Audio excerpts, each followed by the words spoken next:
Hey everyone, welcome back to another Frosting Artist tutorial. In this video we're going to go over bases. So that would be, not sure how well you can see that, your base stencil. Okay, so this is what you build all of your designs off of.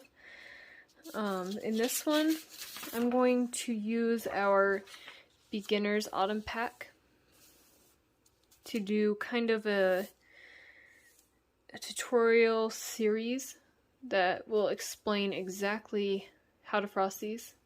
So in this one we'll talk about the bases, and I'm going to try and make these videos as quick and straightforward as possible. That way it's a little bit more easier to watch these videos and still do all the great creating that you guys need to do. Alright, so we're going to start off. I like to start my bases, the first two layers, with just white because, as I mentioned before, you want to do 3 layers of this base layer. So whatever your first layer is, you want 3 layers of it. This helps when you detach it from this plastic sheet. I don't know if you can see very well, but there is the plastic sheet that I frost on, and this sheet does come with your stencil sets. So you'll frost directly onto that sheet with your base stencil. And the reason we do the 3 layers is because it makes it a lot more sturdy. So when you, at the very end, you'll take one of your stencils and slide it underneath to detach it. So when you pick it up, it's a nice sturdy topper that you can move either onto your cakes, your cupcakes, your cookies, whatever it is you're decorating, without it crumbling or cracking. I pretty much never break toppers anymore since I started doing 3 base layers. When I did 2 layers, I would every once in a while crack one, and 1 layer is almost impossible to transfer those without getting some form of cracking. Because when you do apply it to your dessert, whether, like I said, whether it's cakes, cupcakes, cookies, when you apply it, you do have to push on them slightly just to get them to attach fully. And so those 3 layers will help give it that nice sturdy base. And the reason I do my first 2 layers white is because, one, you're not going to see them other than from the side profile. You might see that slight white line along the edge from the side, but it's hardly even noticeable. And 2, that way you don't use as much food coloring, because since you're not seeing them, it doesn't make sense to use all that food coloring to try and do 3 layers, especially when you have a very dark color. It takes a lot of food coloring, and it just saves you on food coloring. So you'll want to just anchor your stencil down on the one side, and when you do your bases, this first layer is the one that will be most likely to shift on you. So whenever you move your fingers along the stencil to anchor as you go across, I like to hold it here as I lift up here, because sometimes that stencil might stick to your finger. Like if you get a little bit of frosting on your finger or something, it'll stick and then it pulls it up and shifts everything. So if you have this anchored over here and it lifts up, it's not going to necessarily shift, it'll just pull up and then fall back down where it was. So then you want to move over to where you're working next, and you want this hand to be very sturdy, pushing down on the table. Anchor here, lift up, move over.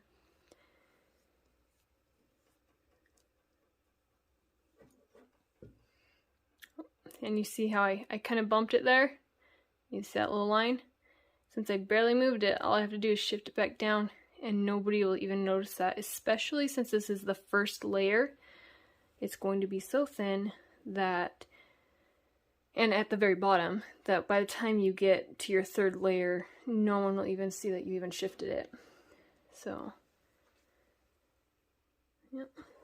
And then I try and make sure that there's as little of frosting left on these, just so that you don't end up with, because it does build up on this, so if you end up sliding across and you have a ton of frosting, it tends to start pushing underneath the stencils. So you just want to wipe it, as much of that frosting off as you can as you go. You just lightly drag it across. And I like to usually go over a couple times. So as you can see, you see these little skids here?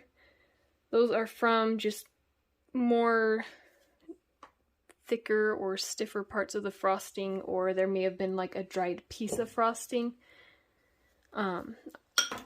that pulled across. And over here you can see that I didn't get it completely smooth in this spot, but since we are doing 3 layers like I said before, I don't worry about those. So you don't need to sit there and keep going over and over trying to get these perfectly smooth, because nobody's even going to see this.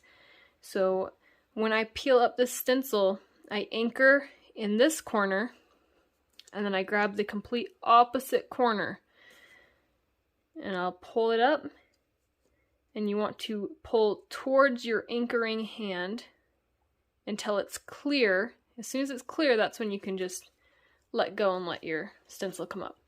That way you don't shift your stencil and mess up your bases. But as you can see, you have really nice crisp lines, and that's what's most important about this base layer, is getting those crisp lines, not so much making sure that the surface is nice and smooth, because we'll be going over that again in a second here.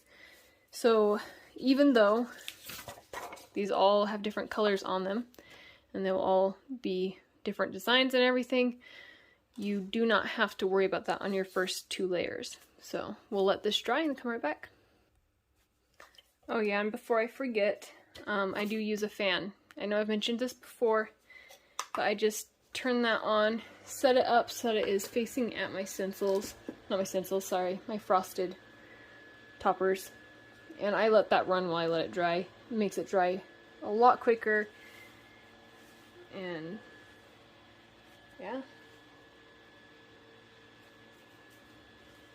But yeah, so when you come back to this, you pretty much go clean your stencil, and then when you come back, you will be able to lay it right over the next one. And so with these ones already being frosted, and here, let me turn this fan off.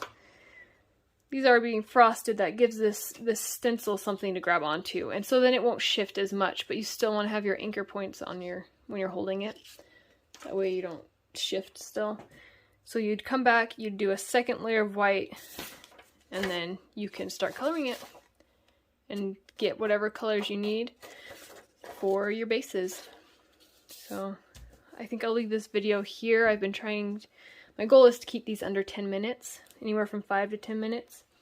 That way you guys can just quickly go and look these videos up if you have any questions on a certain part of the process. So this one will be for your bases, do 2 white, and then the final one can be your color. Alright, we'll leave it at that. I hope that this helped. If you have any questions, reach out and contact me, or leave a comment, anything. If you don't already follow my support group, if you've purchased these stencils and you're not part of the support group, I'll have the link in the description. You can jump over and join that group, because that is where everybody will be discussing things as they learn, because this is a very new technique. So everybody's learning together, and don't hesitate to ask your questions, because I'm sure there are other people that have them as well. I haven't reached out. So I hope this helped you kind of understand how to build your bases. Thanks for watching. Bye everybody.